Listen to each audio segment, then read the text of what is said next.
وسیع ترین کائنات پر جب انسان غور کرے، پھر کائنات کی ایک وسعتیں، خلا کی وسعتیں، اور اس کے بعد پھر یہ زمین، اس زمین کے اندر گہرائیاں، اس زمین کے اندر معدنیات، اس کے اندر ذخائر، سونا چاندی ہیرے اور جواہرات، کتنی چیزیں زمین کے اندر چھپی ہوئی ہیں، اس پر بھی غور کریں نا۔ اس زمین کے اندر کئی جگہیں ایسی ہیں جہاں پر آگ ہے، جہاں پر لاوا ہے۔ ذرا تصور کریں، ہم اس زمین پر بیٹھے، اندر کتنی زیادہ گرمی ہے زمین کے اندر۔ کوئی جگہیں ایسی ہیں جہاں پر گیسز ہیں، اتنے خطرناک گیسز ہیں کہ انسان کی موت ہو جائے ان سے۔ کہیں پر جو ہے آگ ہے، لاوا ہے، کہیں پر سونا اور چاندی ہیرے اور جواہرات، وہ سارے زمین میں اللہ نے چھپائے ہیں نا۔ اس میں بھی غور و فکر کرنے کا مقام ہے۔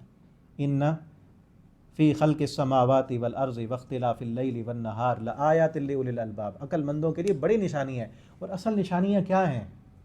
آج سائنسدان بڑے تجزیہ نگار جو ہے غور و فکر کرتے ہیں، ریسرچ کرتے ہیں، اور کہاں سے کہاں تک پہنچے ہوئے، لیکن جو اصل غور و فکر کرنے کی اللہ نے یہاں دعوت دی ہے نا، وہ وہاں تک نہیں پہنچتے۔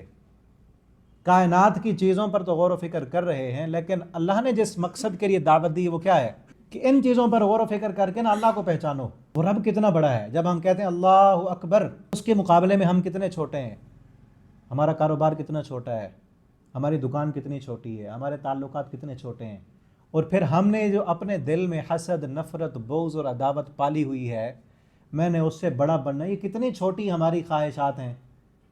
کائنات کی وسعتوں پر غور کریں گے نا تو ہمارا دل بھی وسیع ہوگا نا۔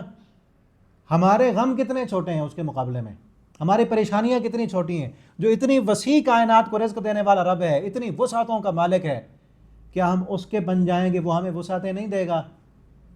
کیا وہ صرف ہماری جو فلاں جگہ پر ہم نے وہ اڑی ہوئی ہے نا، ہماری کنڈی اڑی ہوئی ہے کہ فلاں جگہ پہ شادی کرنی ہے، اتنی وسیع کائنات ہے، اس کنڈی کو ہم ہٹا دیں گے کیا؟ اتنی بھری کائنات میں اللہ وسعتیں پیدا نہیں کرے گا ہمارے لیے کیا؟ جو ہماری کنڈی اڑ گئی ہے کہ فلاں میرے دوست نے مجھے فلاں موقع پر فلاں بات کی کیوں تھی، میں نے تو اس کے ساتھ نہیں بولنا۔